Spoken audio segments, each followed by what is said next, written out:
Son of a Glitch.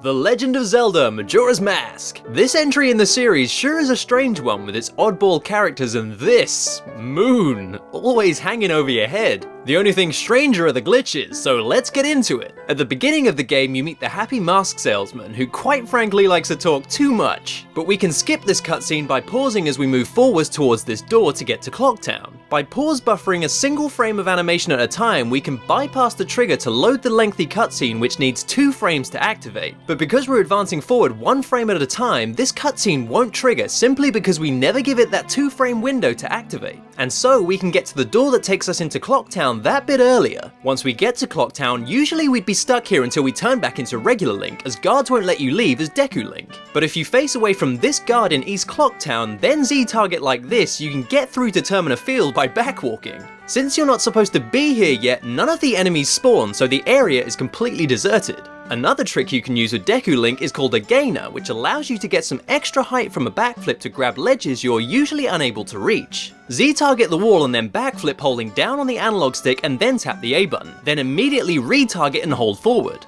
Deku Link will now grab a higher ledge if you do this correctly, which can be useful in getting up to this platform and getting into the clock tower early, skipping the moon's tier to trade to a Deku scrub to reach here. Once you return to Link's intended form, we next need to buy some bombs, and it just so happens there's a glitch that can be exploited when buying items. The game will allow you to buy items as long as you have the correct amount of money for that item as you purchase it. For instance, I have a total of 99 rupees and 10 bombs cost 30 rupees and 10 Bombchus cost 40 rupees. I just bought 20 Bombchus and 10 bombs, which should cost 110 rupees, but because I purchased the bombs before the rupee counter hit 30, the game lets me buy them as I can still cover the cost. You have to buy items very quickly in order for this to work, as if you don't have enough rupees when you confirm the purchase, say goodbye to those bombs. Now we have bombs, we can check out a returning glitch from Ocarina of Time, Supersliding. To superslide, pull out a bomb, wait till the 3rd bright flash, then backflip using the Z and A buttons and holding down on the analog stick. Wait a brief moment and then still holding the Z button, roll forward with the A button and then press and hold the R button to shield the bomb. If you timed it right, Link should now begin moving backwards really fast while you continue to hold the R button. This is a really cool way to get around and cross large areas quickly by sliding backwards. Releasing the R button will stop the super slide. Another returning glitch from Ocarina is the Infinite Sword Glitch, or ISG for short. This is a glitch that causes the hitbox of Link's sword to remain in its attacking state, or basically Link's sword is now infinitely swinging. You can attack enemies by running into them with ISG, and also Link can no longer fall from any ledges. You can get the Infinite Sword Glitch from signs, NPCs, or basically anything you can check. To get ISG, stand in front of a sign, NPC, or checkable asset and press the R button to use your shield. Then press the B button to crouch stab, then immediately press the A button to interrupt the stab. Link's sword should now be glowing white and you'll have the Infinite Sword Glitch. Swinging the sword, taking damage that stops movement, entering water, crouching, or entering another area will cancel the glitch. You can also get ISG from a bomb in the same way as a sign or an NPC. Pull out a bomb and then press the R button to shield it. Move back a couple of steps and then press and hold the R button to use your shield, then press the B button followed quickly by the A button. Link should put his sword away and grab the bomb. If you see this glow from the sword as it's put away, you'll know you got the Infinite Sword Glitch. Now hold the R button to shield the bomb as it explodes. Getting damaged by the bomb will cancel the Infinite Sword Glitch. The combination of the Infinite Sword Glitch and bombs creates another glitch state called hovering, with 2 main types, bomb hovering and Bombchu hovering. Because Link cannot fall from a ledge with the Infinite Sword Glitch, we can abuse this by placing bombs, backflipping and shielding them, which suspends Link in the air. However, if Link is still relatively close to the floor, he'll default back to ground level. To demonstrate bomb hovering, we're going to hover over the wall to Great Bay Coast to enter it much earlier than intended without the use of Epona. To do this, we'll climb the ledge facing away from Great Bay, which will give us some height initially to hover over the wall. Hold down on the analog stick and Link will not fall off the ledge because of the Infinite Sword Glitch. Next, pull out a bomb and as it's about to explode, backflip with the A button while still holding the R button to shield the explosion. This will suspend Link in the air with some added height. Repeat this until Link is over the wall and then you can enter Great Bay Coast early. Bombchu hovering works in exactly the same way, although the execution is slightly different. To Bombchu hover, stand on an edge and then backflip. As you backflip, pull out a Bombchu and then immediately hold the R button to shield it. This is obviously a faster way of hovering, as you don't have to wait for the Bombchu to explode. Another way to skip this wall without the use of Epona is by using the Goron mask. As Link, pull out a bomb and then drop it like so, and then put on the Goron mask. Now press the A button to curl up into a ball, and then just as the bomb's about to explode, tap the B button to pound the ground. Goron Link will get knocked over from the explosion and you'll have cleared the wall, no problem. While this is the easier method of getting to Great Bay Coast early, you can get bombs as soon as you turn back into regular Link, so hovering is your quickest option. Another use of bomb hovering is to skip the boulder that blocks the path to Romani Ranch and get Epona's song early. Usually we'd need the Goron mask and the ability to use powder kegs to blow it up and get through to the ranch to get Epona back, but that's not how we get things done. We can get the infinite sword glitch from this sign, and then we need to angle ourselves so we face the far right side of the boulder, and we also need to be at the point where the road slopes. This slope will help us get some distance from the ground. Next we need to pull out a bomb, and then as it's about to explode, backflip and then backflip again, pulling out a Bombchu and then immediately pressing R. You have to have really quick reactions for this, and if you pulled it off you'll now be off the ground to continue bomb hovering up to this ledge, which funnily enough is solid. Be sure to slash your sword when you get up here to cancel ISG for the next bit. Head toward the rock, then roll to get Link to jump, and then hold right on the analog stick to land behind the rock, thus completely skipping it. If you try this, make sure you have the bow from the Woodfall dungeon, otherwise you won't be able to finish the ghost shooting minigame and get Epona's song early. If you don't have the bow, you can also become swordless Link by getting on Epona, which leaves the B button blank. But as it suggests, you won't be able to use your sword, so yeah. Also, because you didn't blow up the boulder, you won't be able to exit the ranch normally as it's still blocking the way out, so you'll have to warp out with the Song of Soaring or the Song of Time. Now that we have Epona's song, we can use Epona in some strange glitches. There's a way to ride Epona through Clocktown simply by having both of the game files reset to the dawn of the first day. In the first file, save at the owl statue in Clocktown and then quit playing. In the second file, ride Epona to the owl statue in Milk Road and then without getting off Epona, save the game and quit playing. Now, reopen the first file to find Epona is with you in Clocktown. Now usually Epona isn't able to enter Clocktown, and the same is true of leaving. You'll just get stuck like this, as Epona won't ride off any of the ledges that exist at every exit. Saving on Epona with an owl statue has some other strange uses. If you save at an owl statue, quit the game and reopen that same file, the C buttons can be used even though they aren't visible on screen. For instance, we can use the ocarina to warp to areas of the game, in some cases areas Epona isn't able to access, like Mountain Village or Clocktown. It's not just items you can use, also masks set to the C buttons can be equipped whilst on Epona, often with hilarious results. Like when you use the Zora mask, you'll be placed in the air above Epona, but you'll be stuck in one spot while Epona is free to move around. Since Zora Link isn't passing through loading zones, you can get behind them and see what's on the other side. Pressing the A button will actually put Zora Link on Epona, although not in the way that's intended. Instead, Zora Link is placed up in the air as you ride around, which quite frankly is a sight to behold. This can of course be done with the other masks too. Here we have Goron Link riding around in a similar fashion. Definitely not the right way to ride a horse. Changing from area to area fixes how you're placed on Epona, putting you back where you should be. Well, kinda. See, Deku Link is too small to ride Epona, so once he's placed where the game thinks he should be, he's actually pretty much inside Epona. I guess now would be a good time to bring in random animal glitches. In Clocktown there's this dog and we need to carry him over to the small pool and drop him next to it. Now we need to slowly push him toward the pool, and just as he drops into it we need to grab him. If you timed it well, the dog should now be swimming in Link's hands. Also, you'll notice it slowly glides Link along the floor, but that's just part of the glitch. Next we need to take the dog up to a high ledge, and then we'll get Link to fall off that ledge and grab the sides, which takes the dog out of his hands. And also makes the dog float. He'll float towards the pool to eventually land back in it, where the game thinks he should be. In Romani Ranch is this dog, and if you throw him up onto the box at just the right spot, then climb up and grab him, Link will fall and the dog will be inside him. How do you like my new mask? It's the dog mask. This doesn't affect anything, it's just funny. Look at me. Why won't you love me? Earlier we got into Great Bay Coast early, and here we need to rescue this guy to get the Zora mask. If we grab and push him till he almost reaches the shore, it's actually possible to pick him up and carry him onto the beach. You need to get him to a point where Link can stand in the ocean, and if you move around till you see the grab icon appear, you can pick this guy up and run around on the beach with him. This just feels right. If you throw him, he'll fall through the ground, but go to the place where you'd normally speak to him on the beach when you rescue him and his dialogue box will appear. Clearly the game thinks he still needs saving. Oh well. When you eventually get the Zora mask, there's a way to make Zora Link fly across the ocean. To do this, run into the ocean until Zora Link begins to swim, and that's just about the right distance away from the beach to then turn around and press the A button to swim towards it. Hopefully with the right angle and distance, instead of rolling onto the beach, Zora Link should now begin swimming on it. You then need to head back out to sea and tap the A button repeatedly to remain in the air.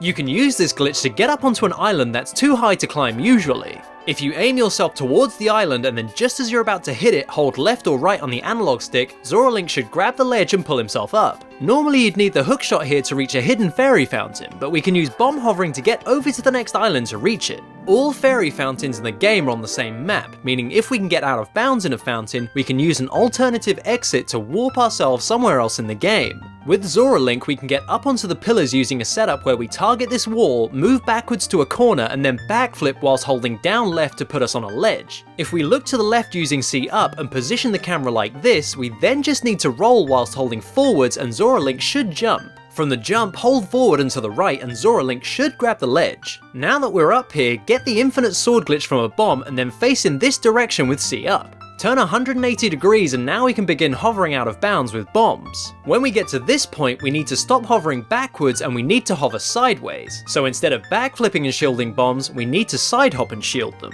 This is best done with Bombchus. So jump sideways, pull out the Bombchu and then immediately shield the explosion. This should carry you over to a solid part of the ground to where you can run around another fairy fountain that's textures aren't loaded but the collision of the walls and floors are always loaded. We can now just run to the loading zone of this fairy fountain and it will land us somewhere else in the game. There's another more useful way of wrong warping throughout the game and it involves owl statues. In West Clocktown you may have noticed an owl statue at the bottom of these stairs which cannot be reached by conventional means as it's on the other side of a load zone. But as always, there's a way around that. We need to get the infinite sword glitch from a sign and then put ourselves on this flower bed ledge. Next, we'll use C up to position ourselves to get the right angle and direction for a hover. Now turn around and pull out a bomb and begin hovering backwards towards the wall. We're going to hover over the wall and around the loading zone and then end up in front of the owl statue. This hidden owl statue is fully functioning, so if we activate it, it's going to help us wrong warp to other locations. It's important to note, no other owl statues anywhere in the game should be active, otherwise this glitch won't work. This owl statue is just for aesthetic purposes, and for that reason has no index within the Song of Soaring menu, so it cannot be warped to. With this hidden owl statue now activated, we next need the Song of Soaring, and once we have that, we can begin to use a glitch called index warping. Press start and go to the world map and we should see some places we've already visited. If we select Deku Palace and then play the Song of Soaring, another map will appear. This map is empty because we haven't activated any other owl statues to warp to, but our cursor is on Mountain Village, an area of the game we have yet to visit. Do not move the cursor on this screen as it will crash the game. If we confirm that we want to soar to Mountain Village, that's where the game will send us. If it's not already obvious, activating the hidden owl statue in West Clocktown is doing some strange things to the Song of Soaring map. Usually when no owl statues have been activated, we're told you need to activate an owl statue in a particular area to warp there. But we activated the hidden owl statue, which tells the game at least one owl statue is active on the map, which allows us to bring up the Song of Soaring map. Since the hidden owl statue doesn't have its own map index, the Song of Soaring map has no location to select. Instead, the game uses the location you put the cursor on the world map as reference to where you can warp. But the values of the locations cause you to be sent somewhere completely different in most cases. Here's a list of world map selections and where they'll warp you to. For instance, setting the world map cursor on Goron Village and then playing the Song of Soaring will give us the option to warp to Stone Tower, again a location we won't visit till near the end of the game. Once we warp there, that becomes a location we've visited and becomes an option to place the cursor on the world map. Strangely enough though, selecting Stone Tower on the world map and then trying to warp there creates unexpected results. The cursor will be placed on the map like this and then the game will switch locations to reach Zora Cape, but this is actually going to warp you to dungeon entrance and softlock the game. The Z and R buttons can also be selected, with the R button sending you to the default Great Bay Owl statue and the Z buttons glitches out the map. But this is an interesting way to get around the game. Just bear in mind that activating any other owl statue with this glitch will cancel the effects of index warping. Probably one of the most known glitches in Majora's Mask is the 4th day glitch. On the final day, head over to the Astral Observatory and as time begins to run out, a countdown will appear, so now we just have to wait. I love this guy, the world's about to end and he's just like, meh, I don't even know. When you've got 10 seconds left, something you can do to make the glitch easier is to play the inverted Song of Time to slow time down. Now speak to the professor and look through the telescope. When the countdown is at the last 2 milliseconds, mash the B button to cancel out of the telescope and the professor will speak to you, but the timer has disappeared and the game will not end. Now time will pass uninterrupted and essentially this is a 4th day. Speak to the scarecrow in the basement to advance time forward, and if you speak to him a second time, a screen that reads Dawn of a New Day will appear, which is something you only see at the end of the game, minus the 72 hours remain. Before the glitch, the creepy moon was ready to destroy Clocktown, but now when you look into the sky, see that tiny speck? Yeah, that's the moon. Of course, now everything that conveys time will be completely wrong, like the gossip stones. Only 0/28 remaining. Okay, good to know. When you head into Clocktown, the place will be almost devoid of any NPCs except for characters that don't have a routine, like guards or some of the kids. Also, the dog is still here for some reason. Even the happy mask salesman has no idea how long you have left. Only .hours remain. Okay. When you speak to the mayor of Clocktown, he'll have an argument with himself as none of the other characters are present due to the glitch. This glitch affects various other elements of the game, like the Woods of Mystery, where you can take any path out of order and not get warped back to the beginning. Due to the nature of the glitch, this will prevent you from progressing through the story to the end of the game, so to fix it you'll have to reset. Okay, now for a useful glitch in the game. You can duplicate bottles to make certain parts of the game easier, like having to collect Zora eggs and such. To do this, first you need to catch something like a fish or a bug. Then you need to take it to the curiosity shop and speak with the owner and give him the bottled item whilst holding the R button and then pressing A to confirm. Immediately press the start button to bring up your items menu and switch out the bottle with something else you're not likely to use. Unpause the game and you'll get some rupees. Finish speaking with the owner and then check your menu to find the item you switched the bottle with has been replaced by another bottle. And this glitch can be used to dupe as many bottles as you think you might need. Pretty handy. In the milk bar, you perform a sound check with all the different mask forms to get the circus leader's mask. If you perform Link's section last and wear the bunny hood, a glitch will occur once you receive the mask. Link will be able to move really quickly when not wearing the bunny hood, and then move even faster when you wear it. For comparison, here's Link's speed in regular play, and here's the speed after the glitch and then with the bunny hood. Kinda reminds me of something.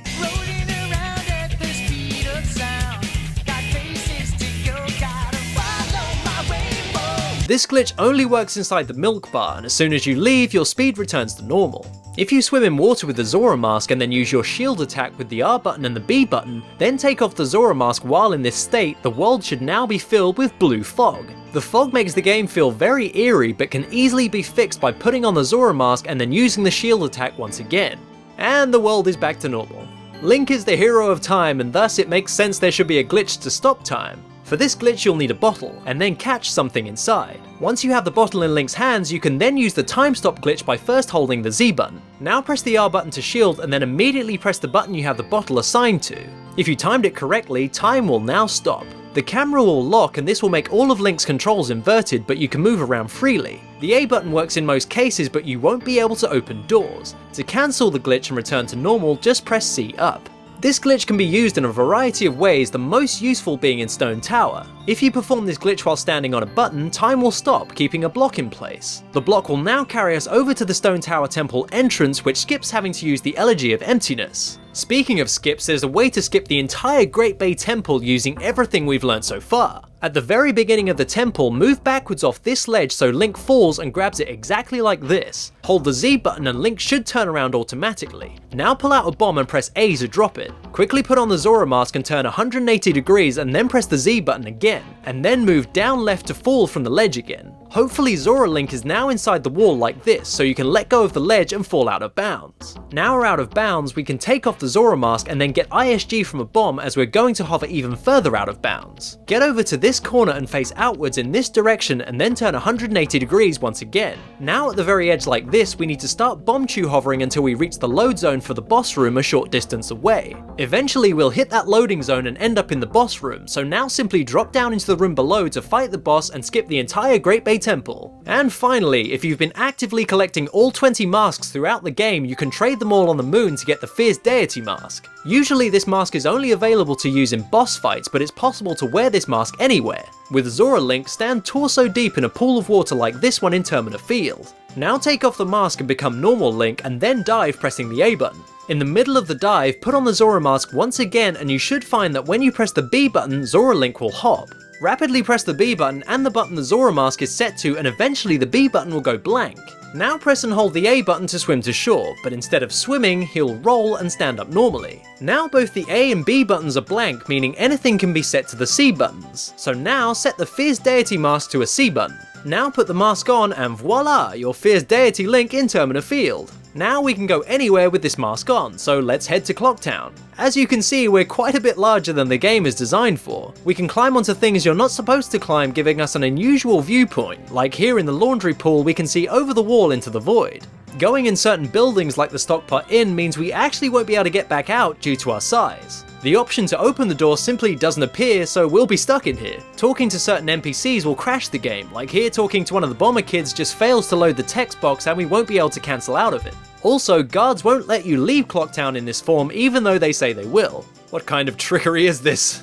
Remember that bomb hover we did over the boulder on Milk Road? In this form we can just climb up the wall and jump over the boulder in seconds. Again, we can climb things we're not meant to and get slightly out of bounds too. In this form we won't be able to use any items or switch out to other masks. It doesn't matter how big or tough you are though, Octo Rocks in Southern Swamp aren't to be messed with. Sadly, you won't have Fierce Deity Link's deadly sword beams to take out enemies with, but it's fun to be in this form outside of boss fights. And there are many other smaller glitches to abuse in this game. Who knows, we may return to Termina once again, but for now, those were some awesome glitches in Majora's Mask for you guys to try out. And if you like this episode, hit that like button, share it with everyone you know and love, but most importantly, please subscribe if you want to see more from the series. Head over to the Facebook page for the show. I post updates and sneak peeks to upcoming episodes and keep you guys in the know about all things Son of a Glitch. Or you guys can follow me on Twitter and keep updated that way. Also, I stream on Twitch whilst making episodes, so you guys should check me out there too. You know, if you want to.